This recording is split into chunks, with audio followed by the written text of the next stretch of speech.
Praise the lord. హల్లెలూయా. మన ప్రభువు నిజ రక్షకుడైన యేసుక్రీస్తు నామమునకు మహిమ కలుగును గాక. బైబిల్ గ్రంథంలో నుండి ఒక వాక్యాన్ని చదువుకుందాం. కొంత సమయం దేవుని మాటలు ధ్యానించేద్దాం. బైబిల్ ఉన్న వారు తీసి దేవుని వాక్యాన్ని చదువుదురుగాక. ఆదికాండం 42వ అధ్యాయం 1వ వచనం నుండి 5వ వచనం వరకు చదువుకుందాం. ధాన్యము ఐగుప్తులోనున్నదని యాకోబు తెలుసుకొనినప్పుడు మీరేళ్ళ ఒకరి ముఖము ఒకరు చూచుచున్నారని తన కుమారులతో అనెను. మరియు అతడు, చూడుడి, ఐగుప్తులో ధాన్యమున్నదని వింటిని, మనము చావక బ్రతుకున్నట్లు మీరు అక్కడికి వెళ్ళి మన కొరకు అక్కడి నుండి ధాన్యము కొనుక్కుడని చెప్పగా, యోసేపు 10 మంది అన్నలు ఐగుప్తులో ధాన్యము కొనబోయిరి. అయినను ఇతనికి హాని సంభవించినేమో అని యాకోబు యోసేపు తమ్ముడగు బెన్యామీనును అతని అన్నలతో పంపినవాడు కాడు. చదువు 5వ వచనం. కరువు కానాను దేశములో ఉండెను గనుక ధాన్యము కొనవచ్చిన వారితో కూడా ఇశ్రాయేలు కుమారులను వచ్చిరి. చాలు. చదవబడిన వాటి లేఖన భాగాన్ని గమనిద్దాం. కాస్త మనసు నిలుపుదాం. నేను మీకు అర్థమయ్యే రీతిగా 4 మాటలు చెప్తాను. బైబిల్ గ్రంథాన్ని గమనిస్తే ఈ ఆదికాండం 42వ అధ్యాయం 1వ వచనాన్ని చదువుదాం. 1వ వచనం.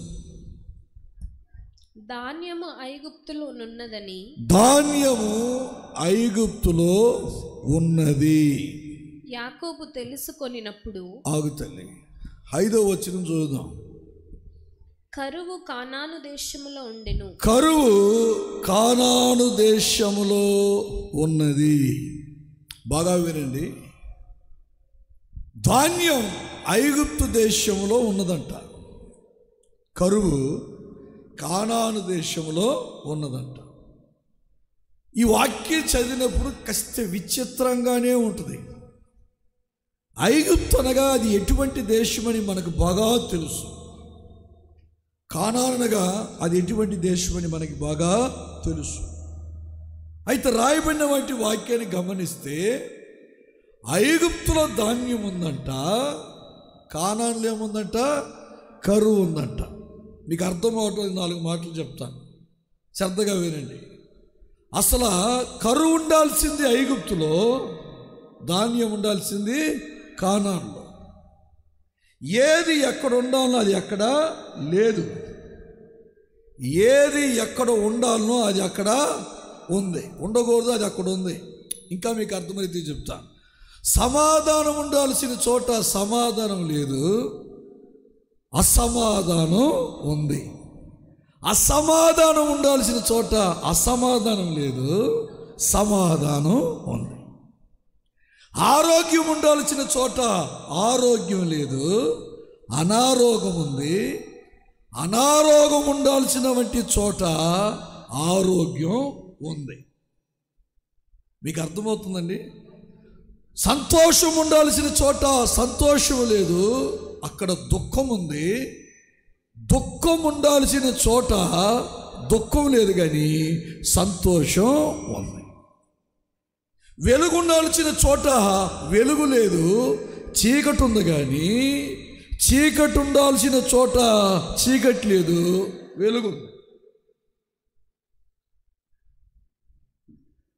మధురమైన అనుభవాలు ఉండాల్సిన చోట మధురమైన అనుభవాలు లేదు, మారా లాంటి అనుభవాలు ఉన్నాయి. మారా లాంటి అనుభవాలు ఉండాల్సిన చోట మారా లేదు, మధురమైన అనుభవాలు ఉన్నాయి. ఏది ఎక్కడ ఉండాలనో అది అక్కడ లేదు, ఏది అక్కడ ఉండకూడదు అది అక్కడ ఉంది. ఉండాల్సిన చోట ఉండాల్సిన క్షేమం లేదు, ఉండరాని చోట ఉండరాని క్షేమం ఉంది. అసలు ఐగుప్తులో ధాన్యం సమృద్ధిగా ఉందంట, కానానులో కరువు ఉందంట. ఇంకో మాట మీకు అర్థమరీతి చెప్పనా? ఐగుప్తులో ఏమో ధాన్యం, కానానులో ఏమో కరువు. ఒక్క చోట కరువు, మరొక చోట ఎరువు. అనండి. ఒక చోట కరువు, ఇంకొక చోట ఎరువు. అసలు ఎరువు ఉండాల్సిన చోటేమో కరువు ఉంది, కరువు ఉండాల్సిన చోటేమో ఎరువు. మీకు ఇంకా కష్ట లోతులోకి తీసుకెళ్తా మిమ్మల్ని. నా వైపు చూస్తూ వినండి. ఐగుప్తుని గురించి నేను మీకు చెప్తాను. ఐగుప్తులో ధాన్యం ఉండాల్సినంతగా ఐగుప్తులో ఉండాల్సిన వంటి వారు అంత మంచోళ్ళేం కాదు. ఉన్నవారేమో అంత భక్తిపరులు కూడా కారు, ఉన్నవారేమో అంత నీతిమంతులేమో కారు. ఐగుప్తులో దేవుడు ఇంతటి ధాన్యం ఉంచడానికి ఆవు గింజలో అర్ధ భాగం కూడా అక్కడ ఏ మంచి కనపడదు. అసలు ఐగుప్తు పరిస్థితి ఎలా ఉంటుందంటే ఒకసారి చెప్తాను, మీరు బైబిల్ తీసి చదవండి ఒకసారి. సమూయేలు రాసిన మొదటి పుస్తకం 6వ అధ్యాయం 6వ వాక్యం చదవండి. ఒక్క రెఫరెన్స్ కూడా పోగొట్టుకోకండి. మీరు బైబిల్ పండితులైనా రాసుకోవటానికి ప్రయత్నాలు చేయండి. ఐగుప్తీయులను ఫరోయును తమ హృదయములను కఠినపరుచుకున్నట్లు మీ హృదయములను మీరెందుకు కఠినపరుచుకొందురు? వినండి. ఐగుప్తీయులను ఫరోయు తమ హృదయములను కఠినపరుచుకున్నారు. ఇప్పుడు చెప్పండి, ఐగుప్తులో ఉన్న వారందరూ ఎవరు? చెప్పండి. రాజు కఠిన హృదయము కలిగిన వాడు. ఆ రాజు పాలనలో ఉన్న ప్రజలందరూ కూడా ఎటువంటి వారంట? కఠినమైన హృదయము కలిగిన వంటి వారు.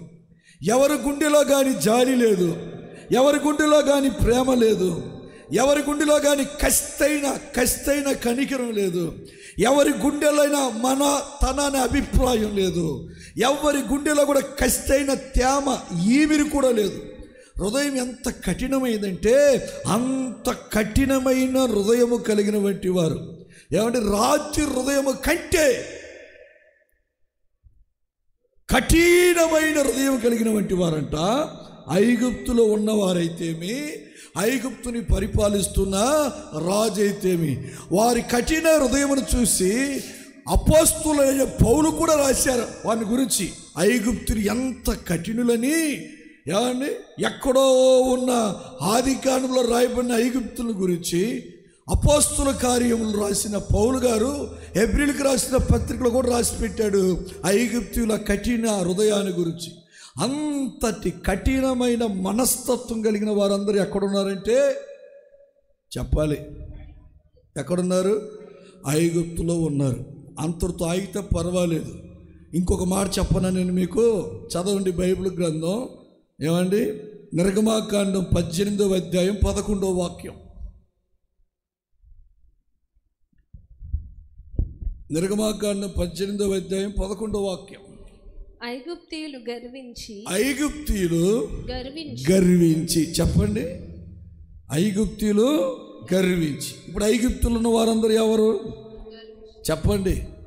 తగ్గింపు లేనివారు, విధేయత లేనివారు, నిదానము లేనివారు, సహనము లేనివారు, ఓర్పు లేనివారు, ఓర్చుకునేవారు కూడా కారు.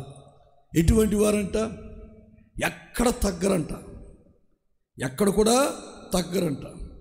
ఎవరి ఎదుట కూడా నడుము వంచరంట, ఎవరి ఎదుట కూడా తలను దించరంట, ఎవరి ఎదుటను కూడా మోకరించరంట, ఎవరి ఎదుట కూడా ఏమండి అలా సాగిలపడే అనుభవాలు లేనివారుగా మహాగర్వముతో ప్రయాణం చేస్తున్నారంట. ఎంత గర్విష్ఠులు అంటే అంత గర్విష్ఠులు. తలగర్వం పెట్టిందంట. ఎవరిని లెక్క చేయరంట, ఎవరిని కూడా చిన్న చూపు చూడటమే కానీ మంచి చూపు చూసేవారు కానే కారు. వారికి వారే పోటుగాళ్ళు, వారికి వారే గొప్పవారు, వాళ్ళకి వాళ్ళే తెలివి కలిగిన వారు, వాళ్ళకి వాళ్ళే సౌందర్యవంతులు, వాళ్ళకి వాళ్ళే అందగాళ్ళు, వాళ్ళకి వారే గొప్పవారనే ఒక ఫీలింగు ఎవరికి ఉందంట చెప్పండి. అస్సలు లొంగటం, లోబడటం, విధేయత చూపటం, ప్రేమ చూపటం, తగ్గింపు కలిగి ఏమండి అస్సలు జీవించే ప్రసిద్ధే లేదు. ఎక్కడున్న వారికి? ఐగుప్తులకి. వాక్యం రాయబడింది, ఐగుప్తులందరూ ఎవరంట? భయంకరమైనటువంటి గర్విష్ఠులు. వాళ్ళ గర్వం చేత నడిపింపబడుతూ ఉన్నారంట. అందరూ గమనించాల్సిన ఒక విషయం చెప్తే సరదాగా వినండి. మన శరీరం ఉన్న రక్తం చేత ఒక మనిషి బ్రతుకుతున్నాడు. మన శరీరంలో రక్తం ప్రవహిస్తుందంట. మనం రక్తము చేత మనం నడిపింపబడుతున్నాం. మన దేహములో ఉన్న ప్రతి అవయాలకి ఒక ప్రత్యేకత ఉంటుంది.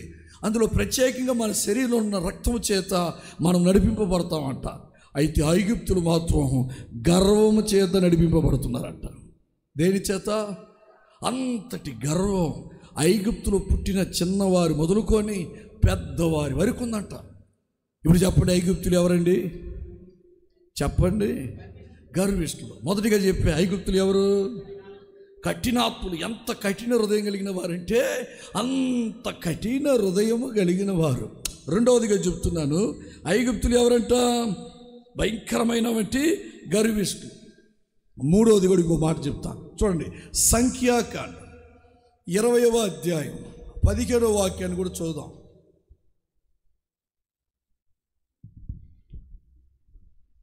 సంఖ్యాకాండం 20వ అధ్యాయం 15వ వాక్యం. మా పితరులు ఐగుప్తునకు వెళ్ళిరి. మా పితరులు ఐగుప్తునకు వెళ్ళిరి. మేము చాలా దినములు ఐగుప్తులో నివసించితిమి. మేము చాలా దినములు ఐగుప్తులో నివసించితిమి. ఐగుప్తీయులు మమ్మును, ఐగుప్తులు మమ్ములను, మా పితరులను, మా పితరులను శ్రమ పెట్టిరి. శ్రమ పెట్టిరి. ఏం పెట్టారంట? చెప్పరే. హలో, మిమ్మల్ని ఏం పెట్టారంట? ఐగుప్తులో ఉన్న వారందరూ ఎటువంటి వారు అంటే శ్రమ పెట్టేవారు కానీ శ్రమ పడేవారు కాదు. బాధ పెట్టేవారే కానీ బాధపడేవారు కారు. నొప్పించేవారే కానీ మెప్పించేవారు కారు. కూలగొట్టేవారే కానీ లేవనెత్తేవారు కారు. గాయపడి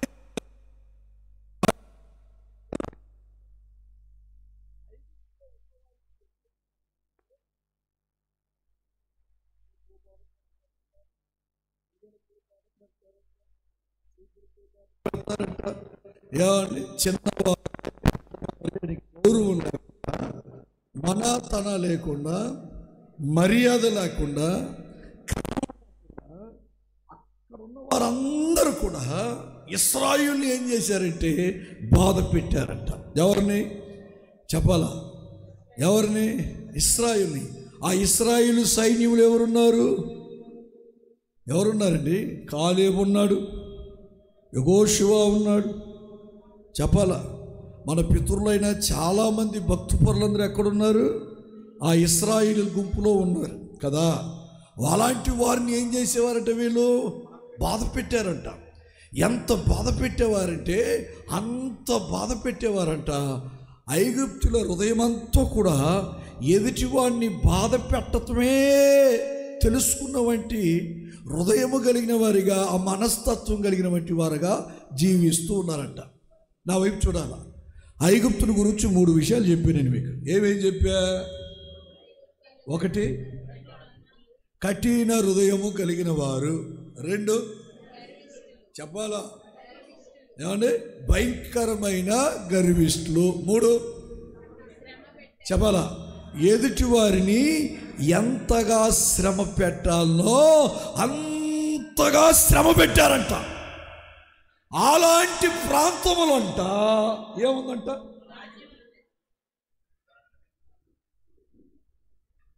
క్యారెక్టర్ లేదు, మంచితనము లేదు,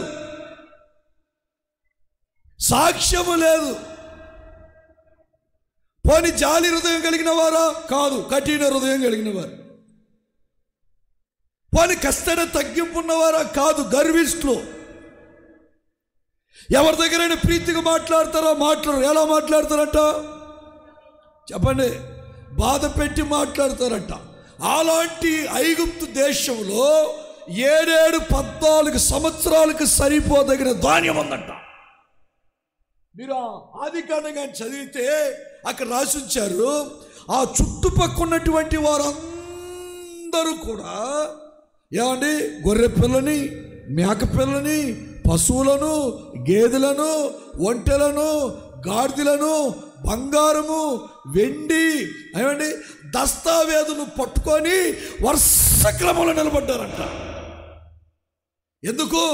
అయ్యా అయ్యా మా గొర్రె పిల్లలు తీసుకోండి, అయ్యా మా మేక పిల్లలు తీసుకోండి, అయ్యా మా గేదెని తీసుకోండి, అయ్యా మా పాడి ఆవులయ్యా ఈ పాడి ఆవులు కూడా తీసుకోండి, మా కోడి పిల్లలు తీసుకోండి, కోడి గుట్టును తీసుకోండి, కోడి పెట్టను తీసుకోండి, మాకున్నటువంటి సిరి సంపదలను తీసుకోండి, మేడామిద్దులను తీసుకోండి, మాకున్నటువంటి ఇదిగో ఈ పొలాలు, ఈ స్థలాలు, ఈ దస్తావేజులు ఇవన్నీ తీసేసుకోండి, ఈ వెండిని ఈ బంగారాన్ని తీసుకోండి, వజ్రాన్ని వైడూర్యాన్ని తీసుకోండి, మేము తినటానికి మాకు కావాల్సిన ధాన్యం పెట్టండి అయ్యా బాబు అని చెప్పి వరుస క్రమములో నిలబడ్డారట. కొన్ని కిలోమీటర్ల దూరానికి, కొన్ని కిలోమీటర్లు దూరానికి ఎలా నిలబడ్డారంట? వరుస క్రమములో నిలబడ్డారంట. యాజకులతో సగా. ఎవరండి చెప్పరే? యాజకులతో సగా. ఎక్కడ నిలబడి ఉన్నారంటే పోయి బైబిల్లో రాసి ఇచ్చారు, నా సొంత మాటలు కాదు. ఏమండి, ఐగుప్తులో యాజకులు కూడా పోయి నిలబడ్డారంటే ధాన్యం కోసం, దస్తావేజులు చేత పట్టుకొని. ఎవరు? యాజకులండి, దేవుని పనిచేసేవారు, యాజక సేవ, యాజక ధర్మం జరిగించే యాజకులు కూడా దస్తావేజులు చేత పట్టుకొని ధాన్యం కొరకు వరుస నిలబడ్డారంట. ప్రపంచ దేశాలే, పేరుగాంచిన దేశాలే, చిరునామా కలిగిన దేశాలే, గుర్తింపు కలిగిన దేశాలే ధాన్యము కొరకు ఎక్కడికి పోయి నిలబడ్డాయంట? ఐగుప్తు దేశానికి వెళ్ళి నిలబడ్డారంట. అక్కడ ధాన్యం ఎలా ఉందంటే సమృద్ధిగా ఉందంట. ఐగుప్తులో ధాన్యం అనండి, అది ఎంతటి ధాన్యం చెప్పండి, చెప్పాలా? సమృద్ధి అయిన ధాన్యం. అక్కడ ధాన్యం ఉంచడానికి ఏ మాత్రమైన అవకాశాలు లేవు. ఎందుకంటే క్యారెక్టర్ ఉన్నవాడు ఒక్కడు కూడా ఐగుప్తులో లేడు. ఐగుప్తులో ఉన్నవారు అందరూ కఠినులు, ఐగుప్తులో ఉన్న వారందరూ గర్విష్ఠులు, ఐగుప్తులో ఉన్నవారందరూ కూడా ఎదుటివాడిని నిర్దాక్షిణ్యంగా బాధ పెట్టి చంపేవారు. అలాంటి పాపులు చోటు చేసుకున్న, దుర్మార్గులు చోటు చేసుకున్న, అనీతిమంతులు చోటు చేసుకున్న ఒక స్థలం ఐగుప్తు. అక్కడేముందంట చెప్పండి? ధాన్యం. ధాన్యం. ఇప్పుడు 5వ వచనం చదువుదాం. ఆదికాండం 42వ అధ్యాయం 1వ వచనం చదువుకున్నాం కదా, ఇప్పుడు 5వ వచనం చదువుదాం. కరువు కానాను దేశములో ఉండెను. కరువు కానాను దేశములో ఉండేను. ధాన్యం ఎక్కడున్నది? ఐగుప్తులో ఉన్నది. కరువు ఎక్కడుందంట? అందరూ చెప్పండి. కానాను దేశంలో ఉంది. పోనీ ఇప్పుడు దాకా ఐగుప్తు దేశాన్ని గురించి చెప్పాను కదా, ఇప్పుడు కానాను దేశాన్ని గురించి చెప్తాను. కానాను దేశాన్ని గురించి వినండి. చూడండి, బైబిల్ గ్రంథంలో ఒక మాట తీసి చదవండి. నిర్గమాకాండం 3వ అధ్యాయం 8వ వాక్యాన్ని చదువుదాం. నిర్గమాకాండం 3వ అధ్యాయం 8వ వాక్యం. కాబట్టి ఐగుప్తీయుల చేతిలో నుండి వారిని విడిపించుటకును ఆ దేశములో నుండి విశాలమైన మంచి దేశమును. ఇప్పుడు చెప్పండి, కానాను దేశం ఎటువంటిదంట? విశాలమైన మంచి దేశం అనండి. కానాను దేశం ఎటువంటిది? విశాలమైన మంచి దేశం. విశాలమైన అలవాటు లేని పని ఎందుకు?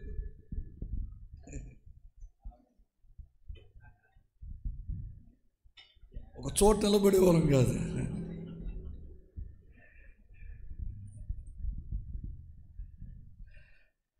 కానాను దేశం ఎటువంటిదంట? బైబిల్లో చక్కగా రాసిచ్చారు, విశాలమైన మంచి దేశం అనండి.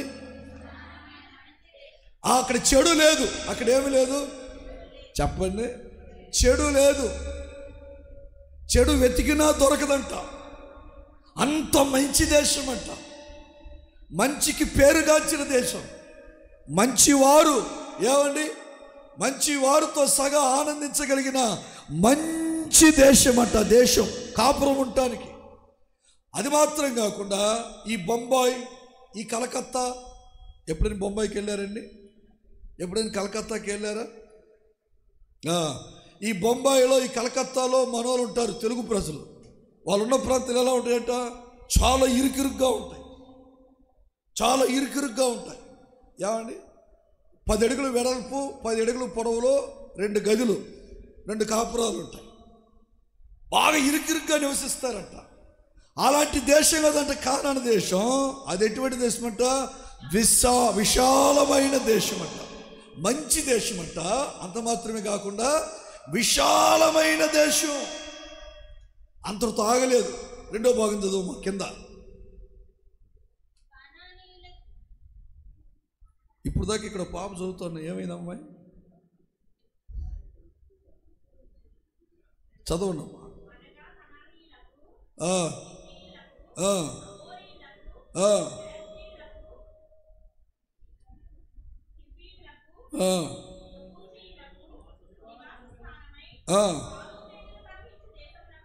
పాలు ప్రవహించే దేశం అనండి. మీరు మాట్లాడలేదు. ఏం ప్రవహించే దేశం చెప్పాలా? పాలు అనండి. ఏమండి? పాలు నిలువున్న దేశమా, పాలు ప్రవహించే దేశమా? నిలువున్న దాన్ని ఏమంటారు? కోనేరు అంటారు, అంతే కదండి. పారేదాన్ని ఏమంటారు చెప్పాలా? పక్కలే ఉంది మీకు గోదావరి, దాన్ని ఏమంటారు? పారే ప్రాంతం. అంటే ఏం పారుతున్నాయి అంటే అక్కడ నీళ్ళు కాదు, పాలు పారుతున్నాయి అంట. ఎక్కడ? కనాను దేశంలో ఏం పారుతున్నాయి అంట? పాలు ప్రవహిస్తున్నాయి అంట. అంతటితో ఆగలేదండి, ఇంకొక మాట రాజుంచారు అక్కడ. ఏముందంటే తేనె అనండి. ఏంటి చెప్పరే? తేనె. ఎంతటి తేనె అంటే, అందుకే మన వాక్యంలో అంట కదా, జుంటె తేనె అంటారు. ఏం తేనంట? తేనె వేరు చెప్పండి, జుంటె తేనె వేరు. అటువంటి తేనె ప్రవహిస్తున్నటువంటి దేశం అంట. ఏ దేశం చెప్పరే? కానాను దేశం. తేనె ప్రవహిస్తున్న దేశం, తేనె కొలువున్న దేశం, నిలువున్న దేశం. అటువంటి దేశం అన్నమాట కానాను దేశం. ఇప్పుడు కానాను దేశం గురించి చెప్తా వినండి. కానాను దేశ పరిస్థితి ఏంటయ్యా? ఒకటి, మంచి విశాలమైన దేశం. రెండు, పాలు ప్రవహిస్తున్నవంటి దేశం. మూడు, తేనె కూడా ప్రవహిస్తున్నవంటి దేశం. ఏ దేశం? కానాను దేశం. పోనీ ఇప్పుడు ఐగుప్తు దేశం. అది ఎటువంటిదంట? కఠినమైన హృదయము కలిగిన వంటి వారు కాపురం ఉన్న దేశం. గర్విష్ఠులందరూ కూడా జీవిస్తున్న దేశం. బాధ పెట్టేవారు అందరూ కూడా కొలువున్న వంటి ప్రాంతం. ఏది చెప్పండి? ఐగుప్తు. దీనికి దానికి ఎంత వ్యత్యాసమో చూడండి. ఆకాశానికి భూమికి ఎంతెత్తో అంత విస్తారమైన వంటి వ్యత్యాసం ఉంది. అసలు దానికి దీనికి పొత్తు లేదు. దేనికి కానాను దేశానికి ఐగుప్తు దేశానికి పొత్తు లేదు. ఎందుకంటే ఇక్కడ ఉన్నాయన్నీ మైనస్, ఇక్కడ ఉన్నాయన్నీ ప్లస్. ఇక్కడ ఉన్నాయన్నీ అనారోగ్యం కలిగించాయి, ఇక్కడ ఉన్నాయన్నీ ఆరోగ్యం కలిగించాయి. ఇక్కడ ఉన్నాయన్నీ ప్రతికూలమైనవి, ఇక్కడ ఉన్నాయన్నీ కూడా అనుకూలమైనవి. ఇక్కడ ఉన్నవన్నీ కూడా అసహించుకున్నవి, ఇక్కడ ఉన్నాయన్నీ కూడా మెచ్చుకునేవి. ఇలా మెచ్చుకునే ప్రాంతమైన కానాను దేశంలో కరువు, నొచ్చుకునే దేశం అనపడుతున్న ఐగుప్తు దేశంలో ఎరువు అంటే ధాన్యం. అక్కడ ధాన్యం ఉందంట, ఇక్కడే ఉందంట. గట్టి చెప్పండి, కరువు. ఎందుకు కానాన్లో కరువు రావటానికి కారణం ఏంటి? ఐగుప్తులో ధాన్యం ఉండటానికి కారణం ఏంటి? ఐగుప్తులో అన్ని ప్రతికూలమైన పరిస్థితులే. అయితే అక్కడ ధాన్యం ఎంతకాలం? 14 సంవత్సరాలకి సరిపోదగిన ధాన్యం సమృద్ధిగా ఉందంట. పేరుగాంచిన దేశాలే వచ్చి ఏమండి వస్తువులు దుస్తులు తీసుకొచ్చి ఇచ్చి ధాన్యము పట్టుకెళ్ళటానికి వరుస క్రమంలో నిలబడ్డారంట. కానాను దేశం విశాలమైన మంచి దేశమైనా అక్కడ పాలు ప్రవహిస్తున్నా, తేనె ప్రవహిస్తున్నా అక్కడ కరువు ఉందంట. అక్కడ తినటానికి ఏమి లేదు, భోజనం లేదు. కారణం ఏంటి? ఇక్కడేమో ఇంత సమృద్ధి ఉండటానికి కారణం ఏంటి? అక్కడేమో ఏమండి ఇలాంటి దరిద్రత కొను ఉండటానికి కారణం ఏంటి అనే సంగతిని ఈ పోర్ట్ని మీకు అర్థమరీతి చెప్తాను, శ్రద్ధగా వినండి. ఐగుప్తు ఏమండి, ఐగుప్తు భయంకరమైనటువంటి కఠినులతో నిండి ఉన్న, ఐగుప్తు భయంకరమైనటువంటి గర్విష్ఠులతో నిండి ఉన్న, ఐగుప్తు భయంకరమైనటువంటి బాధ పెట్టే మనుషులతో నిండి ఉన్న, అక్కడ ధాన్యం సమృద్ధిగా ఉండటానికి గల కారణం ఏంటంటే ఒక్క మహానుభావుడు అక్కడ ఉన్నాడు. స్తోత్రం.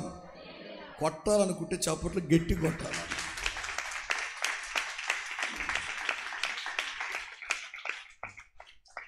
ఎవరున్నారు చెప్పండి? ఒక మహానుభావుడు ఒకడు ఉన్నాడు, ఒక మహనీయుడు ఒకడు ఉన్నాడు. చెప్పుకోదగిన ఒక మనిషి ఎక్కడున్నాడంటే ఐగుప్తులో ఉన్నాడు.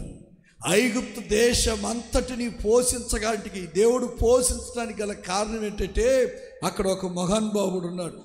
ఐగుప్తులో ఉన్న లోపాలు లోపంగా ఆయన కంటికి కనపట్లేదు. ఎవరి కంటికి? ఎవరి కంటికి?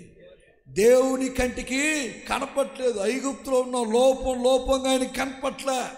ఐగుప్తులో పాపం ఉన్న ఆయన కంటికి కనపట్లే.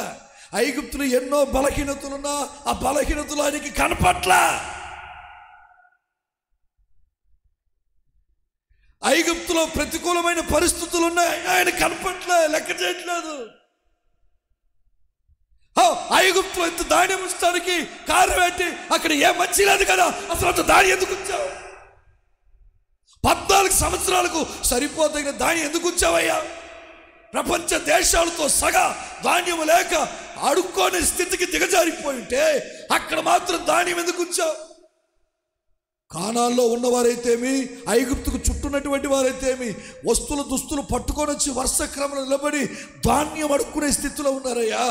అంత ధాన్యం అక్కడ ఎందుకు ఉంచాం? అసలు వాస్తవం చెప్పాలంటే ఒక్కడైనా మంచోడు ఉన్నాడు అక్కడ? చెప్పుకోదగిన వాడు ఒక్కడైనా ఉన్నాడా? వాళ్ళలో ఏదైనా మంచి ఉందా?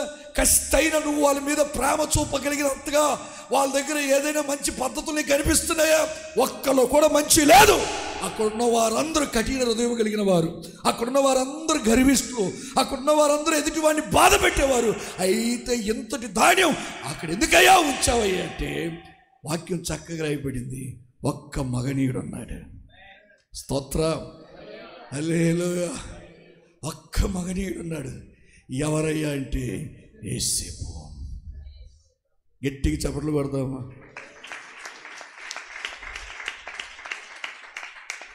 ఎవరు కనపడుతున్నారు ఆయనకి? చెప్పండి. దేవుని దృష్టికి ఎవరు కనపడుతున్నారు? యేసేపే కనపడుతున్నాడు, కానీ అక్కడున్న లోపాలు కనపడట్లేదు ఆయనకి.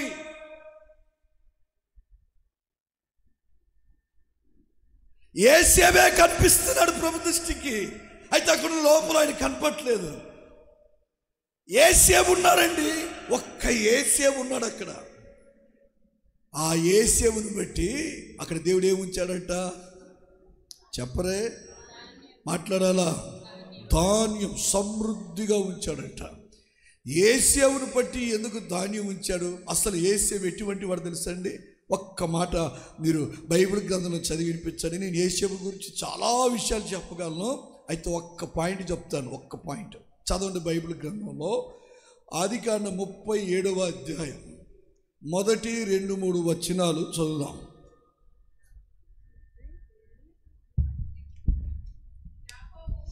యాకోబు తన తండ్రి పరదేశవాసిగా ఉండిన కనాను దేశములో నివసించును. యాకోబు వంశావళిది. యోసేపు 15 ఏండ్ల వాడై తన సహోదరులతో కూడా మందను మేపుచుండెను. అతడు చిన్నవాడై తన తండ్రి భార్యలైన బిల్హా కుమారుల యొద్దను జిల్ఫా కుమారుల యొద్దను ఉండెను. అప్పుడు యోసేపు వారి చెడుతనమును గూర్చిన సమాచారము వారి తండ్రి యొద్దకు తెచ్చుచుండువాడు. అండర్లైన్ చేసుకోండి. అప్పుడు యోసేపు వారి అన్నదమ్ముల గురించిన చెడుతన సమాచారమును తన తండ్రి యొద్దకు తెచ్చువాడు. అనండి, ఏం తెచ్చువాడంట? చెప్పండి. అన్నదమ్ములు చెడు సమాచారం అంతటిని యేసేపు ఎవరి దగ్గర తీసుకొచ్చేవాడంట? చెప్పాలి, తండ్రి యొద్దకు తీసుకొచ్చేవాడంట. అన్నదమ్ములు పేకాడుతుంటే కలిసి పేకాటేవాడు కాడు.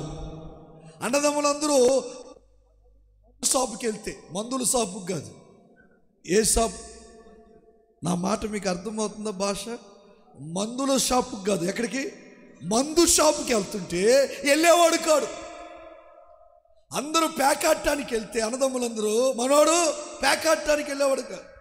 అందరూ షికారికి వెళ్తుంటే యేసేపు వాళ్ళతో పాటు షికారికి వెళ్ళేవాడు కాదు. అందరూ పొగ తాగుతుంటే, అంటే బీడీ సిగరెట్ చుట్ట తాగుతుంటే వీడు వాళ్ళ జోలికి వెళ్ళి వాళ్ళతో కలిసి బీడీ సిగరెట్ చుట్ట పొగ తాగేవాడు కాడు. వీడు కబుర్లు చెప్పుకుంటా కాలక్షేపాలు చేస్తా కౌంటర్లు వేసుకుంటా ఉంటే వాళ్ళతో కలిసి కబుర్లు చెప్పుకుంటా కాలక్షేపం చేస్తా కౌంటర్లు వేసేవాడు కాడు. వాళ్ళ ప్రపంచం వేరు, ఇతని ప్రపంచం వేరు. అతని లోకం వేరు, ఇతని లోకం వేరు. వాళ్ళందరూ చెడుతనానికి అంకితం అయిపోయి ఉంటే యేసేపు మాత్రం చెడుతనమును విసర్జించాడంట. దేన్ని విసర్జించాడు? మీరు కాస్త మాట్లాడాలా, పెదవిప్పట్లేదు. దేన్ని విసర్జించాడు? చెడుతనమును విసర్జించాడు. ఒక చెడుతనమును విసర్జించిన వ్యక్తి చెడుకి అంకితం కాక, చెడుని చూచి కలిసిపోక, చెడు చేసే వారితో రాజీ పడక, వారితో కలిసి అవకాశం వచ్చింది, సమయం కుదిరింది, అనుకూలంగా ఉంది అని చెప్పి కలిసి ప్రయాణం చేయక, ఆ చెడంతా తీసుకొచ్చి ఎవరికి చెప్పాడంట? ఎవరికి చెప్పాడంట? తండ్రికి చెప్పాడంట. చెడుకి దూరంగా బ్రతికాడంట. ఇంకా చెప్పాలంటే పాపాన్ని కూడా విసర్జించాడంట. దేవునికి విరోధంగా ఇంత పెద్ద పాపం ఎలా చేసేదని తన్ను తాను తయారు చేసుకున్నాడంట. మీకు ఒక్క మాట చెప్పనా, చెడుతనమును విసర్జించిన ఒక్క మనిషి కుటుంబంలో ఉంటే ఆ ఒక్క వ్యక్తిని బట్టి ఆ కుటుంబాన్ని దేవుడు పోషిస్తాడు. చెడుతనమును విసర్జించిన ఒక్క వ్యక్తి సంఘములో ఉంటే ఆ సంఘాన్ని దేవుడు ఉజ్జీవింపజేస్తాడు. చెడుతనమును విడిచిపెట్టిన ఒక్క సేవకుడు ఆ ప్రాంతంలో ఉంటే ఆ ప్రాంతాన్ని దేవుడు కంచె వేసి కాపాడు. చెడుతనం విడిచిపెట్టిన ఒక్క దేవుని సేవకుడు, దైవ జనుడు ఒక సంస్థలో ఉంటే ఆ సంస్థనే దేవుడు పోషిస్తాడు. ఒక్క యేసేపే ఐగుప్తుని పోషించటానికి కారకుడయ్యాడు. ఎందుకయ్యా అంటే 17 సంవత్సరాల వయసు. మైనర్ అంటారా, మేజర్ అంటారా? 17 సంవత్సరాల వయసులో ఉన్నవాడిని ఏమంటారండి? మన అమలాపురం సెంటర్కి వెళ్ళండి, 17 సంవత్సరాల వయసులో ఉన్న కుర్రోళ్ళు ఏం చేస్తుంటారు? గోడల మీద కూర్చొని ఉంటారు, బైక్ మీద తిరుగుతూ ఉంటారు, బీడీలు సిగరెట్లు తాగుతూ, ఏమండి మందుల షాపులో కాకుండా మందు షాపులో ఉంటారు, సినిమా హాల్కి వెళ్తూ ఉంటారు. అయితే 17 సంవత్సరాల వయసులో ఉన్న యేసేపు ఏమంటే కరువు కాలంలో కూడా సమృద్ధి ధాన్యం కానాల్లో ఉండటానికి ఒక్క వ్యక్తి కారకుడుగా మారాడు. ఆమేన్. ఎవరయ్యా అక్కడ ఉండేది? యేసేపు. ఎటువంటి వాడయ్యా యేసేపు? చెడుతనమును విడిచిపెట్టినవాడు. ఆమేన్.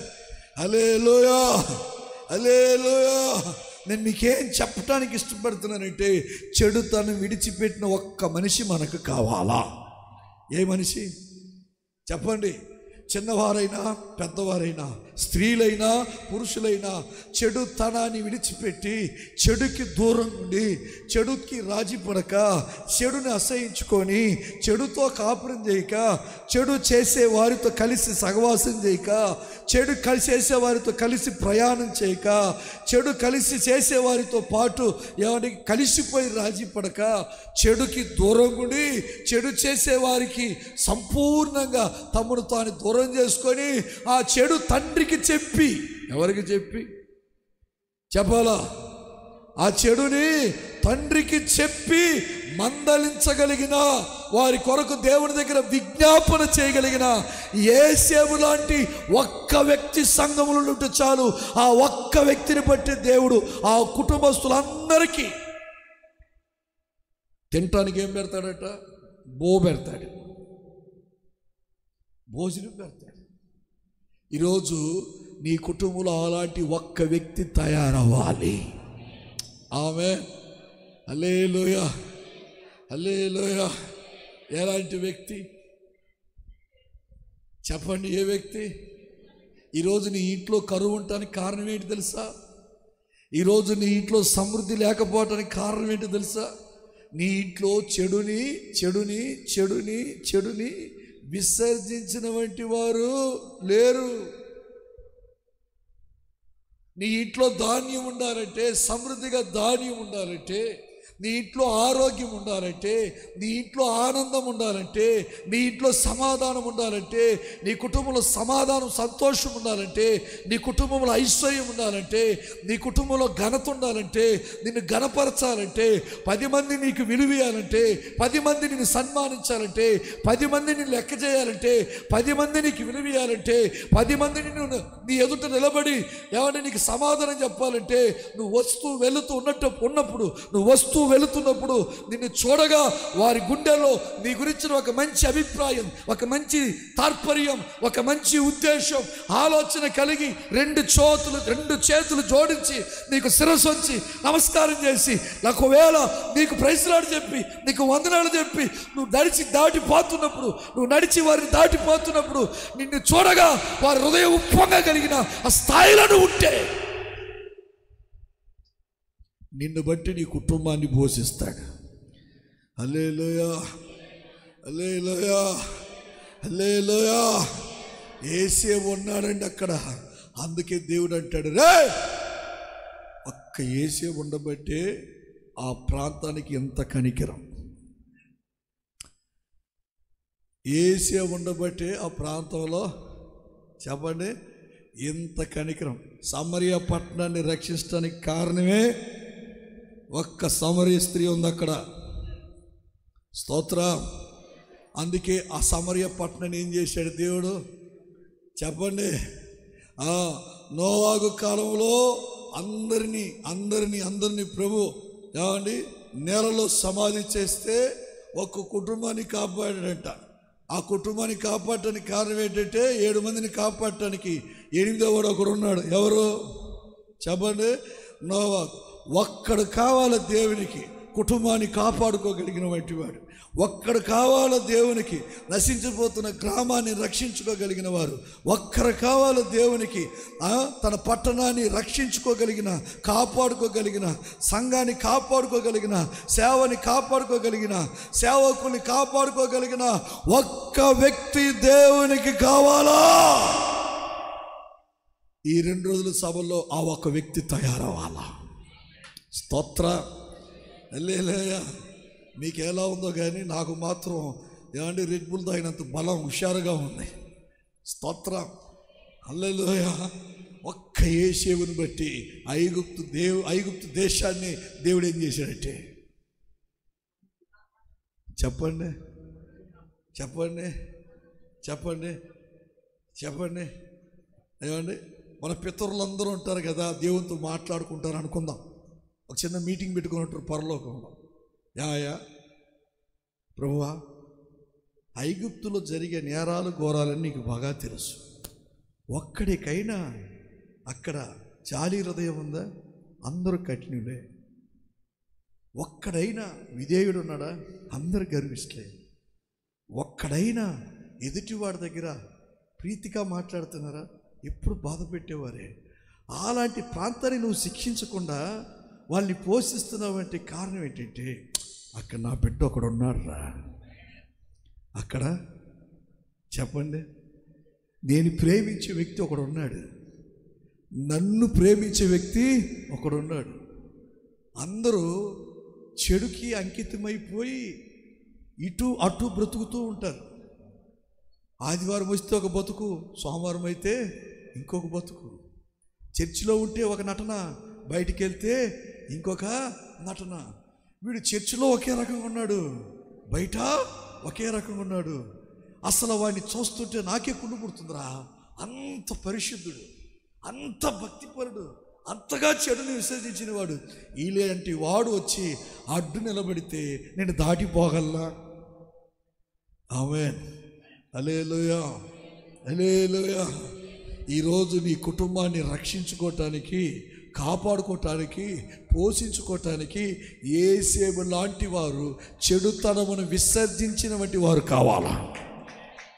గట్టి కొట్టచ్చుగా,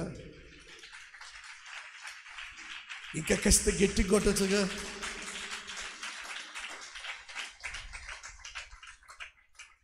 ఎవరికి కావాలా చెప్పండి? చెడుతనమును విసర్జించిన వాడు అనండి,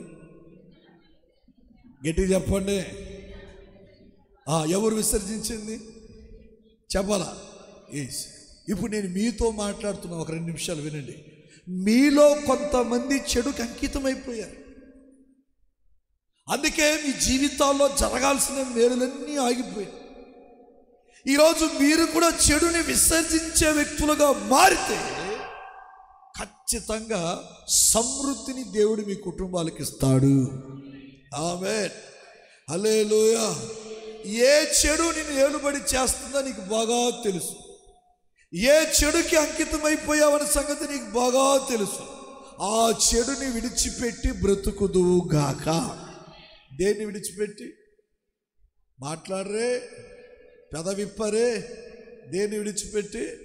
ఆ చెడుని విడిచిపెట్టి ఈరోజు బ్రతకగలిగితే దేవుడు ఘన కార్యాలు మీ జీవితంలో చేయగలడు. ఆమేన్. హల్లెలూయా. ఈరోజు ఆ చెడుని విడిచిపెట్టుదుము గాక. ఆమేన్. ఇప్పుడు 2వ ప్రాంతం దగ్గరికి వెళ్దాం. ఏ ప్రాంతం చెప్పాలా? కానాను. కానాన్లో ఏముందంట? మాట్లాడరే, చెప్పాలా? అది వాస్తవానికి బేసిక్గా ఆ దేశాన్ని గురించి ఏముంది ప్రవచనం? అది మంచి విశాలమైన దేశం, తర్వాత పాలు ప్రవహిస్తున్న దేశం, తర్వాత తేనె ప్రవహిస్తున్న వంటి దేశం. ఇలాంటి దేశంలో కరువు ఉందంట. అది ఎంతకాలం ఉంది? అక్కడ 14 సంవత్సరాలు ధాన్యం అంటే ఇక్కడ 14 సంవత్సరాలు కరువు. ఇంత కరువు రావటానికి కారణం ఏంటంటే అక్కడ కూడా ఒక మహానుభావుడు లేడు, ఒక పనికి మాలోడు ఉన్నాడు. ఎక్కడ చెప్పండి? కానానులో ఎవరున్నారంట? కానానులో ఎవరున్నారంట? ఒక మంచి వ్యక్తి లేడు. ఐగుప్తులో ఉన్న యేసేపు లాంటి ఒక మంచి వ్యక్తి అక్కడ లేడు. ఐగుప్తులో ఉన్న యేసేపు లాంటి ఒక మహనీయుడు అక్కడ లేడు. ఆ ఐగుప్తులో ఉన్న యేసేపు లాంటి మహనీయుడు కానానులో ఉంటే కానాను కూడా దేవుడు ఎప్పుడే పోషించుంటాడు. అయితే కానానులో ఒక పనికి మాలినోడు ఉన్నాడు, ఒక వేస్ట్ ఫెలో ఉన్నాడు, ఒక నిర్జీవపు కార్యం చేసే వ్యక్తి ఉన్నాడు. ఎవరయ్యా వ్యక్తి? చూడండి బైబిల్ గ్రంథం, సంఖ్యాకాండం 21వ అధ్యాయం 1వ వచనం చదువుదాం. సంఖ్యాకాండం 21వ అధ్యాయం.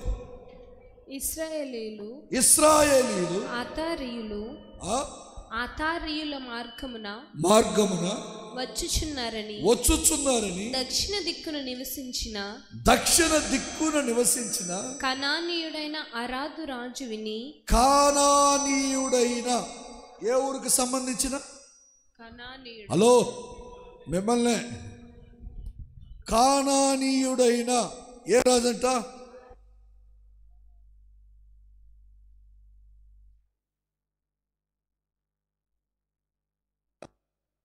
ఓరాదు కాదు, రారాదు కాదు.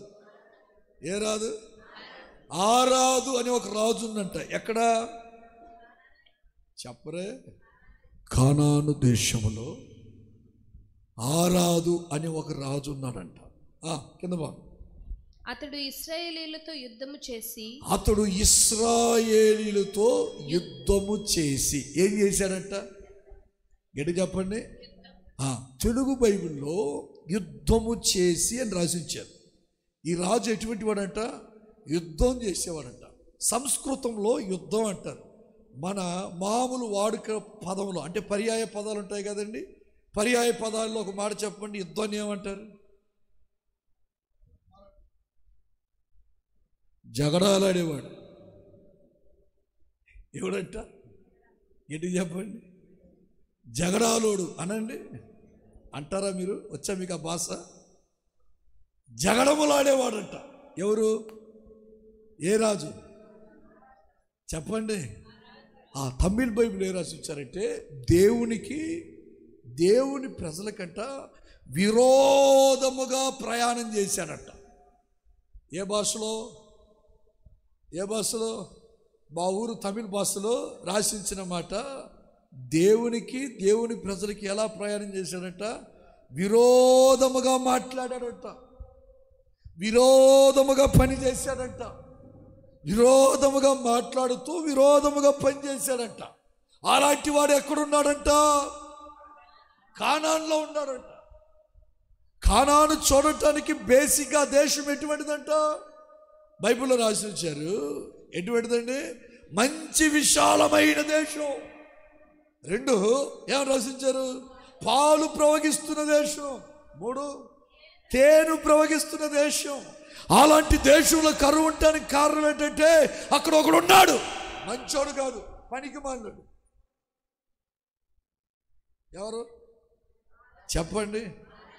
కొన్ని సంఘాల్లో ఎవడో ఒక పనికిమాలినోడు ఉంటాడు. పనికి వచ్చే వాళ్ళు 9 మంది ఉంటే పనికి రానాడు ఒకడు ఉంటాడు. కొన్ని కుటుంబాల్లో పనికి వచ్చే వాళ్ళు 4 ఉంటే పనికిమాలినోడు ఒకడు ఉంటాడు. ఎక్కడ చెప్పాలా? కుటుంబాలు. ఆ ఒక్కడు పనికిమాలుడు ఆ కుటుంబంలో ఉంటే ఆ కుటుంబం అంతా ఏమవుతూ ఉంటుంది? అతలాకుతలవుతూ ఉంటుంది, డిస్టర్బ్ అవుతూ ఉంటుంది, సమాధానాన్ని కోల్పోతూ ఉంటారు, నెమ్మదిని కోల్పోతూ ఉంటారు, చుక్కలు చూపిస్తారు కొంతమంది. ఈ పనికిమాలుడు ఎవడైనా ఒకటి ఇంట్లో ఉంటే, మగ మనిషి అయినా ఆడ మనిషి అయినా, సంఘంలో ఉన్నా కుటుంబాల్లో ఉన్నా ఎదుటి వానికి ఏం చూపెడతారంట? నరకం చూపెడతారంట. అలాంటి వాడితను ఎవరు? గడ్డి చెప్పరే? ఆరాతు రాజు. ఆడెక్కడున్నాడంటే కానాన్లో ఉన్నాడు. వీడు ఎటువంటి వాడంటే యుద్ధానికి వెళ్ళేవాడంట. మన భాషలో చెప్పాలంటే పర్యాయ పదంలో జగడములో ఆడేవాడు. ఎవరంట చెప్పండి? ఇక్కడ చాలామంది స్త్రీలు ఇంట్లో ఉన్న భర్తల మీద ఏమాడుతూ ఉంటారు చెప్పండి? నోరు తెరిస్తే ఎంత సున్నితంగా మాట్లాడుతారు.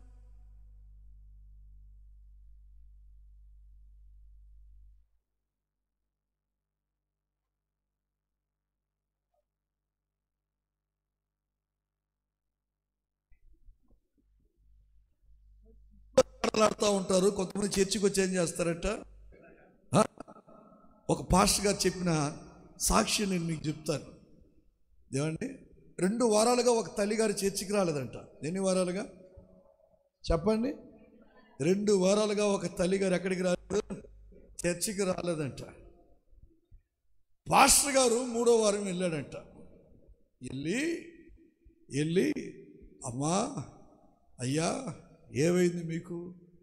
2 వారాలుగా చర్చికి రాలేదు అంటే వాళ్ళు అన్నారంట, ఒంట్లో బాగలేదయ్యా, పరిస్థితులు బాగలేవయ్యా, అందుకే చర్చికి రాలేకపోయామయ్యా, వచ్చే వారం వస్తామయ్యా అని చెప్పారంట. సరే మోకరించండి ప్రార్థన చేస్తామని చెప్పి మోకరిస్తే ప్రార్థన చేశారంట. ఎవరు చెప్పండి? అయ్యగారు ప్రార్థన చేశారట ఆ కుటుంబానికి. అయ్యగారు ఏ కుటుంబానికి? ఆ కుటుంబానికి. ప్రభువా 2 వారాలుగా చర్చికి రాలేకపోతున్నారు, ఏదో ఇబ్బంది కలిగింది, అందుని బట్టి మందిరానికి రాలేదు, పోనీ 3వ వారమైనా వీళ్ళని ఎక్కడికి తీసుకురా, మందిరానికి తీసుకురా ప్రభువా అని వాళ్ళ కొరకు ప్రార్థన చేసి వెళ్ళిపోయాడంట. వెళ్ళిపోతే 3వ వారం రాలేదంట. ఎప్పుడు రాలేదు? 3వ వారం రాలేదంట. 4వ వారం కూడా రాలేదంట. 5వ వారం వచ్చిందట ఆ నెలలో. 5వ వారం కూడా రాలేదంట. ఇక మొదటి వారం, మరుసటి నెల మొదటి వారం బలారాధన ఉంది కదా, అప్పుడు కూడా వస్తారేమో రారేమో, ముందే వెళ్ళి కనపడి మాట్లాడద్దని మళ్ళా 2వసారి కూడా వెళ్ళారంట. వెళితే అప్పుడు వాళ్ళ భార్యని పిలిచి అడిగాడంట పాస్టర్ గారు, ఏమ్మా ఇప్పటికీ 5 వారాలైంది మీరు చర్చికి రాక, కారణం ఏంటి అంటే అప్పుడు వాళ్ళ భార్య అన్నదంట, అయ్యా మా అయ్యగారు లేడు, పాలు తేయటానికి వెళ్ళారు, అందుకని నేను చెప్తున్నాను, మీరు ఏమనుకోకండి, మేము మొదటి వారం బల్లారాధనకి వచ్చాం కదా పోయిన నెల, అప్పుడు మీరు నా తల మీద చేతులుంచి ప్రార్థన చేశారట. నా తల మీద చెప్పండి, నీ కుడి చేయి ఉంచి ప్రార్థన చేసావంట. ఆయన మీద ఏలెట్టారట, ఎడం చేతిలో ఉన్న ఏలెట్టి ప్రార్థన చేశారట. ఏమిటి? ఎడం చేతిలో ఉన్న ఈ చూపుడు ఏలెట్టి పెట్టి ప్రార్థన చేశారంట. నీ మీదేమో కుడి చేయి మొత్తం ప్రార్థన చేశాడు, నా మీదేమో పట్టి పట్టినట్టు ఇష్టం ఉండి ఇష్టం లేనట్టు తాకినట్టు ఎడం ఏలు పెట్టాడు, చూపుడేలు అలా పెట్టి ప్రార్థన చేశాడు. అందుకని నా మీద గొడవపడి నన్ను చర్చికి రానిట్లేదు, పోనిట్లేదు. ఆయన కూడా ఎక్కడ రావట్లేదు చెప్పండి, చర్చికి రావట్లేదయ్యా అన్నాడంట. అన్నదంట. అంటే చిన్న కారణాన్ని పెద్ద చేసుకుని ఎన్ని వారాలు మానేశారు చెప్పండి. చిన్నదానికి పెద్దానికి గొడవలు. ఎవరి మీద? అయ్యగారి మీద, అమ్మగారి మీద. చిన్నదానికి పెద్దానికి గొడవలు వేసేవారు సంఘాల్లో ఉన్న, గొడవలు వేసేవారు కుటుంబంలో ఉన్న పరిస్థితి ఎలా ఉంటుందంటే కరువుతో నిండిపోద్ది. ఎలా నిండిపోద్దట చెప్పండి? కరువుతో నిండిపోద్ది. ఇప్పుడు ఈ పాలు తేటానికి వెళ్ళి ఆయన ఇంటికి వచ్చాడంట అభిషేక్ ఇట్రాబాబు. పాలు తేటానికి వెళ్ళి ఆయన ఎలా వచ్చాడంట? ఇంటికి వచ్చాడంట. ఇప్పుడు ఈ అమ్మాయి చెప్పింది గుర్తుందిగా, మోకరించు. ఈ అమ్మాయి చెప్పింది గుర్తుందిగా. ఇప్పుడు ఈయనేం చేశాడంటే ఆ అమ్మాయి మీద చేతులు ఉంచడం మానేసి 2 చేతులు పెట్టాడంట. ఇలా 2 చేతులు ఉంచి ఇప్పుడు ఏమని ప్రార్థన చేస్తున్నాడు? ఆశీర్వదించు. ఇంకా రెండో మాట్లాడే, ఇంకా ఇప్పుడు బీపీ మొత్తం పోయేంత వరకు ఆశీర్వదించు, ఆశీర్వదించు, ఆశీర్వదించు.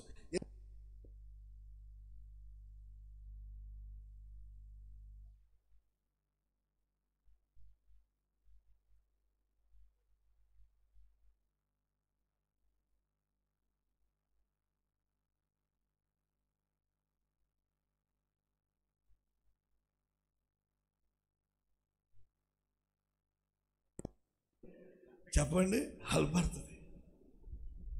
అప్పుడు వాడు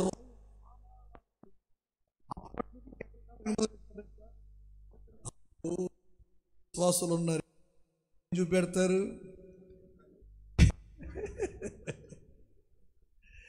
చుక్కలు చూపెడతారు, చంపేస్తారు. చిన్న చిన్న విషయాలకి గొడవలు. హాస్పిటల్కి వచ్చి విజిటింగ్ చేయలేదని, ప్రార్థన చేయలేదని గొడవ. ఒంట్లో బాగలేక ఇంట్లో ఉన్నారని వచ్చి ప్రార్థన చేయలేదని గొడవ. బర్త్డేకి విషెస్ చెప్పలేదని గొడవలు. బర్త్డేకి విషెస్ చెప్పలేదని ఏమని గొడవలు. నేనంటాను, గొడవలాడే మనస్తత్వం యేసు నామములో పాతి పెట్టబడును గాక. ఆమేన్. కుటుంబాల్లో గొడవలు ఉండకూడదు, సంఘంలో ఏముండకూడదండి. ప్రతిదీ అర్థం చేసుకునే మనస్తత్వం ఉండాలి. విరోధంగా మాట్లాడటం, విరోధంగా ప్రయాణం చేయటం, విరోధంగా ప్రవర్తించటం యేసు నామములో ఈ అవలక్షణం ఈరోజు సిలువేయబడును గాక.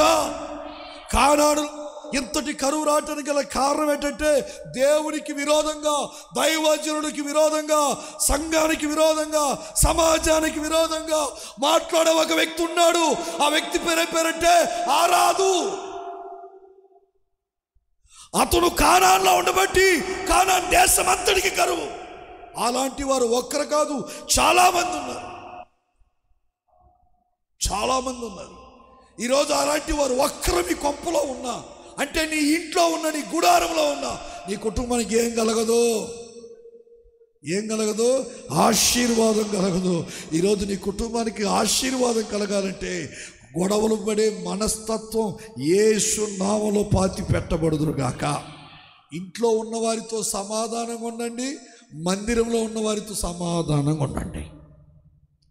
చిన్నదానికి పెద్దానికి గొడవలే, చిన్న విషయానికి పెద్ద విషయానికి గొడవలే, ప్రతి దానికి గొడవ.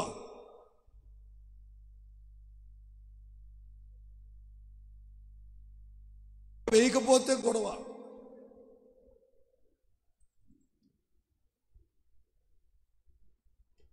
ప్లేట్లో అన్ని పదార్థాలు లేకపోతే గొడవ. వడ్డించేటప్పుడు వెనక ముందైనా గొడవ. ప్రార్థన చేసేటప్పుడు కాస్త వెయిట్ చేయమని చెప్పినా గొడవ. ఈరోజు గొడవలేసే మనస్తత్వం వైదొలిగిపోనుగాక. అందుకే కానాన్లో ఏముందంట, గట్టి చెప్పండి. కానాన్లో కరువు ఉండడానికి కారణం ఏంటంటే అక్కడ ఎవరున్నారు? ఒక పనికి మాలిన ఆరాతు అని ఒక రాజు ఉన్నాడు. ఐగుప్తులో సమృద్ధిగా ధాన్యం ఉండటానికి గల కారణం ఏంటంట, అక్కడ 10 మందికి పనికొచ్చే ఒక మహానుభావుడు ఉన్నాడు. అతను ఎవరంటే యేసు. అందుకే ఐగుప్తులో కఠినులున్నా, ఐగుప్తులో గర్విష్ఠులున్నా, ఐగుప్తులో బాధ పెట్టేవారున్నా దేవుడు వారిని చూడగా వారిని రెప్పపాటున క్షమించి వారికి సమృద్ధి ధాన్యాన్ని ఒక్క మనిషి తెలివితేటల వలన సమకూర్చాడంటే ఆ ఒక వ్యక్తి ఎవరంటే యేసేపు. ఎందుకయ్యా యేసేపు మీద నీకు ఇంత లవ్, ఇంత ప్రేమ అంటే చెడుతనమును విసర్జించిన వాడు. స్తోత్రం, హల్లెలూయా.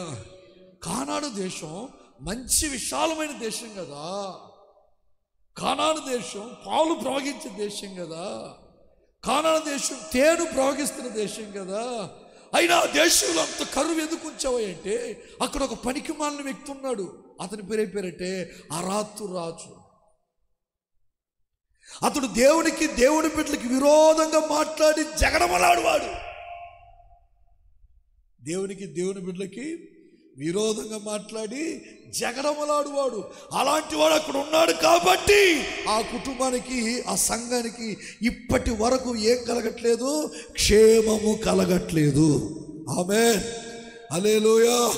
వినండి. కుటుంబం బాగుపడాలన్నా, సంఘం బాగుపడాలన్నా ఎవరి చేతిలో ఉంది? ఏంటి చెప్పండి? హల్లెలూయా. నా వైపు చూడండి. హల్లెలూయా. అటెన్షన్. 2 చేతులు పైకి చెప్తాం హల్లెలూయా. నిద్రపోయే వాళ్ళందరూ 2 చేతులు ఎత్తి గట్టిగా చెప్పండి హల్లెలూయా. అది కళ్ళు తెరుచుకుని నిద్రపోతున్నారు. మిట్ట మధ్యాహ్నం చల్లటి గాలి వీస్తుంది కదా, మొత్తానికి ప్రార్థన చేసి వర్షాన్ని రద్దు చేశారు. దేవుడు కనికరించాడు. తిన్నగా మంచి వాతావరణం వస్తుంది. ఆమేన్, హల్లెలూయా. ఇప్పుడు గమనించండి, వినండి. నేను ముగింపులోకి తీసుకొచ్చాను మిమ్మల్ని. ఇంకొక 5 నిమిషాల్లో ముగించేస్తాను. ఒక కుటుంబం బాగుండాలన్నా, ఒక సంఘం బాగుండాలన్నా ఆ ఇంట్లో తలమానికగా అగ్రస్థానంగా కొన్ని కుటుంబాలు అయ్యగారు ఉంటారు, కొన్ని కుటుంబాల్లో అమ్మగారు ఉంటారు. అర్థమవుతుందండి? అయ్యగారు, అమ్మగారు ఇంట్లో ఎవరున్నారు పెద్ద దిక్కుగా? వారు సెట్ అయితే మొత్తం సెట్ అవ్వద్దు. ఆమేన్, హల్లెలూయా. మా యేసుబాబు ఉన్నాడు, ఆయన సెట్ అయితే సంఘమంతా సెట్ అవుద్ది. మా మోసిబాబు ఉన్నాడు, ఆయన సెట్ అయితే సంఘమంతా సెట్ అవుద్ది. ఈయన సెట్ అయితే ఈయన కుటుంబం అంతా సెట్ అవుద్ది. ఆయన సెట్ అయితే ఆయన కుటుంబం అంతా ఏమవుద్దండి? సెట్ అయిపోద్ది. ఇప్పుడు నువ్వు సెట్ అవట్లే. ఇంకా నీ ఇంట్లో కరువు ఉండడానికి కారణం ఏంటంటే నువ్వు ఇంకా సెట్ అవట్లే. అక్కడ ఎరువు ఉండటానికి, ధాన్యం ఉండటానికి కారణం ఏంటంటే అక్కడ ఒక మనిషి సెట్ అయ్యాడు. అంతా సెట్ అయిపోయింది. ఈరోజు దరిద్రత అయినా సమృద్ధి అయినా ఎవరి ద్వారా కలుగుతుందంటే నీ ద్వారానే. నీ కుటుంబానికి క్షేమం రావాలని నువ్వే కారణం, క్షేమం రావాలని నువ్వే కారణం. యోనా అంటాడు, నన్ను దీ సముద్రంలో పడేయండి, 2 నిమిషాల్లో మీ ప్రాబ్లం సాల్వ్. ఏమంటాడండి? చెప్పరే. యోనా అంటాడు, స్టేట్మెంట్ ఇస్తున్నాడు యోనా, నన్ను దీ సముద్రంలో పడేయండి, 2 నిమిషాల్లో మీ ప్రాబ్లం సెట్ అయిపోతుంది. మీకింత ప్రాబ్లం రావడానికి కారణం నేనే. నన్ను తీసి సముద్రంలో పడేయండి, అతలాకుతలవుతున్న మీ మనసు అయితేమి, ఓడైతేమి 2 నిమిషాలు నిమ్మలమైపోద్ది.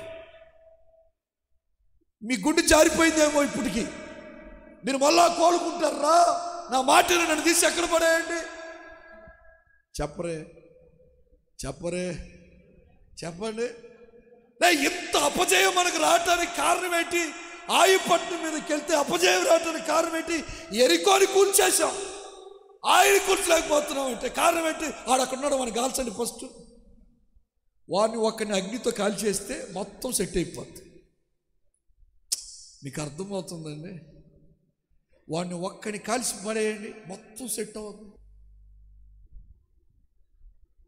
మొత్తం సెట్ అవుతుంది. సెట్ చేసేసారు. ఆమేన్, హల్లెలూయా. మోషే, నువ్వు తొలగితే వాళ్ళని చంపేస్తా అంటే, నన్ను చంపి వాళ్ళ దగ్గరికి పో అంటాడు.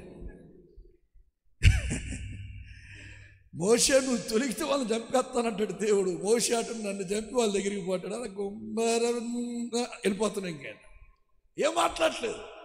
ఆయన్ని బట్టి అందరు సెట్ అవుతున్నారు. అక్కడ ఒకని పట్టి దేవుడు ఆ కుటుంబానికి మేలు చేస్తాడు, ఒకని పట్టి ఆ కుటుంబానికి దేవుడు కీడు చేస్తాడు. మేలు కీడు జరగటం ఏమండి దేవుని చేతులు కాదు, నీ చేతిలో ఉంది. లాభ నష్టాలు పొందటం నీ చేతిలో ఉంది. దీవెన శాపం పొందటం నీ చేతిలో ఉంది. నువ్వు సెట్ అవట్లా. ఇంకా ఎన్నో ప్రసంగాలు వింటున్నావు, ఎన్నో కూడికలకు వస్తున్నావు, ఎన్నో వర్తమానాలు వింటున్నావు, ఎన్నో సభలకు వెళ్తున్నావు, నీ ఇంట్లో కూడా ప్రార్థన పెట్టించుకుంటున్నావు. అయ్యగారు పదే పదే వస్తూ ఉంటారు, అమ్మగారు పదే వస్తూ ఉంటారు.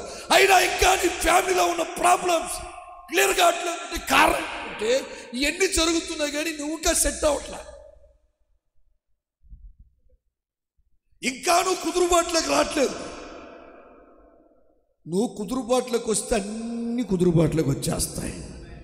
ఆమేన్, హల్లెలూయా, హల్లెలూయా, హల్లెలూయా. ఈరోజు నువ్వు కుదురుబాట్లోకి వచ్చుదువు గాక. నిన్ను బట్టే నీ కుటుంబానికి కరువైనా, నిన్ను బట్టే నీ కుటుంబానికి ఎరువైనా. ఐగుప్తులో కరువు ఉండటానికి కారణం ఏంటో తెలుసా? ఒక్క ఐగుప్తులో ధాన్యం ఉండటానికి కారణం ఏంటో తెలుసా? ఒక్క యేసేవ అక్కడ ఉన్నాడు, చెడుతనమును విసర్జించినాడు, కాబట్టి అందరికీ భోజనం పెట్టాడు. కానాల్లో కరువు ఉండటానికి కారణం ఏంటో తెలుసా? ఒక్క పనికి మాడు అరాతు.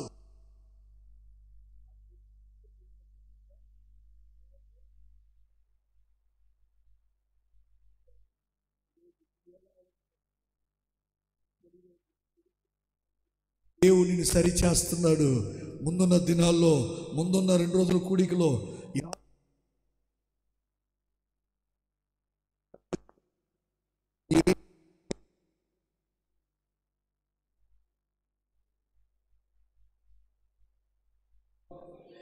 ఆమేన్, హల్లెలూయా. నువ్వు ఆశించిన దానికంటే మరోలా ఉంటుంది నీ జీవితం. అలా చేయటానికి ఆయన సమర్థుడు, ఆయన శక్తిమంతుడు. కాబట్టి ఈ రోజున నీ కుటుంబంలో మేలు తెచ్చుకుంటావో కీడు తెచ్చుకుంటావో, లాభం తెచ్చుకుంటావో నష్టం తెచ్చుకుంటావో, క్షేమం తెచ్చుకుంటావో క్షామం తెచ్చుకుంటావో, వెలుగును తెచ్చుకుంటావో చీకటిని తెచ్చుకుంటావో, ఏమండి సాయిస్ నీది, ప్రార్థన నాది, సన్మానం అయింది. మీకు అర్థమైందా? సాయిస్ నీది, ప్రార్థన నాది, సన్మానం అయింది. ఆయన సన్మానం నీకు ఇచ్చినట్లు నేను నీకు ప్రార్థన చేయాలంటే నీలో ఒక తీర్మానం ఉండాలి. నీ తీర్మానాన్ని బట్టి, నా ప్రార్థన బట్టి ఆయన నీకు సన్మానాన్ని ఇస్తాడు. ఈరోజు సన్మానం ఇవ్వటానికి ఆయన సిద్ధంగా ఉన్నాడు. ఏమని ప్రార్థన చేయటానికి, రికమెండేషన్ చేయటానికి నేను సిద్ధంగా ఉన్నా. తీర్మానం చేయడానికి నువ్వు సిద్ధంగా ఉన్నావా? ఉంటే ఉన్న పాటను లేచి నిలబడు, చిన్న ప్రార్థన చేద్దాం. అందరూ లేచి నిలబడదామా?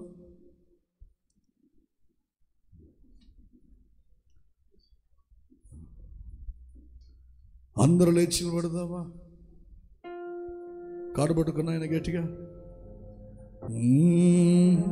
అందరూ లేచి నిలబడదాం.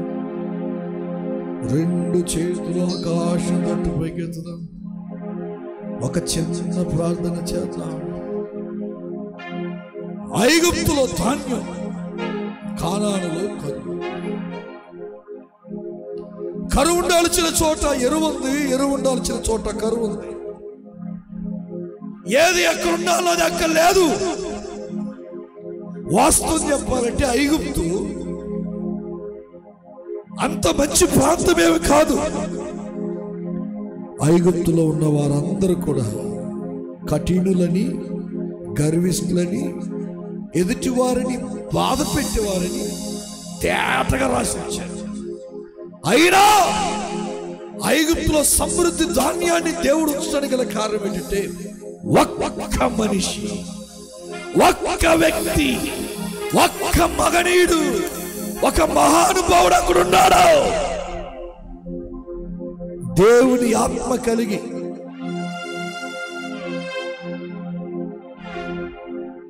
చెడుతనమును విసర్జించి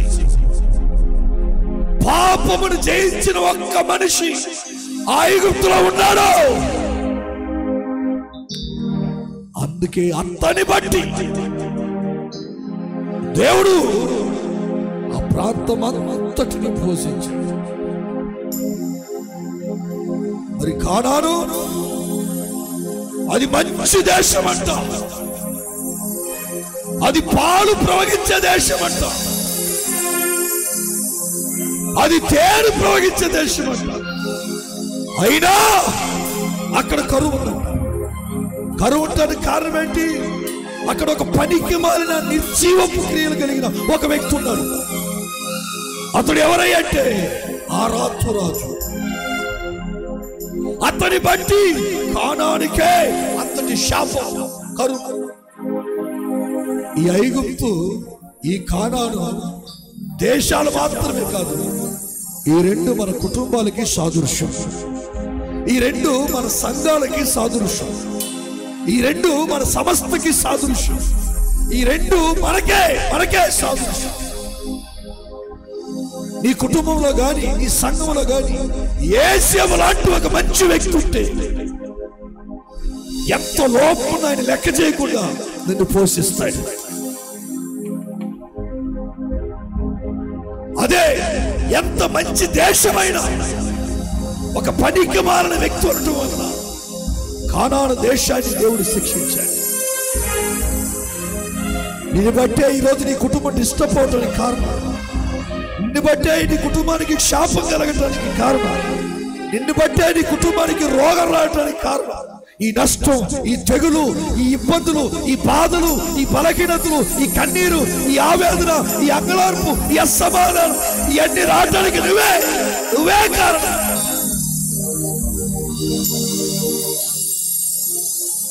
ఐగుప్తులో ఇంత ధాన్యం, ఇంత సమృద్ధి, ఇంత ఆహారం, ఎంత మంచి భోజనం, అస్సలు ఏ మాత్రమైన ఆకలి ఎరగక సమృద్ధిగా తిరగలుగుతున్నారంటే కారణం ఒక్క యేసు.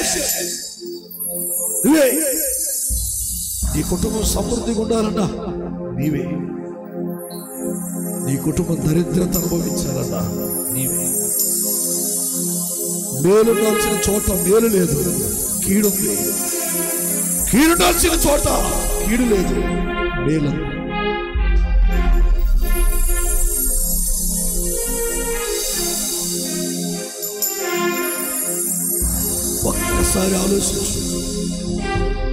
ఒక్కసారి ఆలోచించు, ఒక చిన్న తీర్మానం చేయి. నీ కుటుంబం నీ మీదే కట్టబడుతుంది, నీ సంఘం నీ మీదే కట్టబడుతుంది, నీ జీవితం నీ మీదే కట్టబడుతుంది, నీ సేవ నీ మీదే కట్టబడుతుంది, నీ వ్యాపారం నిన్ను బట్టే కట్టబడుతుంది, నీ చేతి పని నిన్ను బట్టే కట్టబడుతుంది. ఈరోజు నువ్వు సెట్ అయితే అంతా సెట్ అయిపోతుంది. నువ్వు ఇంకా సెట్ అవ్వట్లేదు. దెబ్బ మీద దెబ్బ తగులుతున్నా నువ్వు సెట్ అవ్వట్లేదు. నువ్వు సెట్ అయిపోవాలి. నీ కొరకే ప్రభువు వారి లోకానికి వచ్చాడు, నీ కొరకే మరణించాడు, నీ కొరకే పునరుద్ధరణ లేచాడు, నీ కొరకే తిరిగి రానై ఉన్నాడు. పెళ్లి కుమార్తె సంఘంగా నిన్ను తయారు చేసి తన వెంట పెట్టుకుని ఆయన తీసుకెళ్తాడు. ఈరోజు వాక్యం వింటున్న నీవు వాక్యపు వెలుగులోనికి వచ్చి నీ జీవితాన్ని క్రమపరచుకుందువుగాక.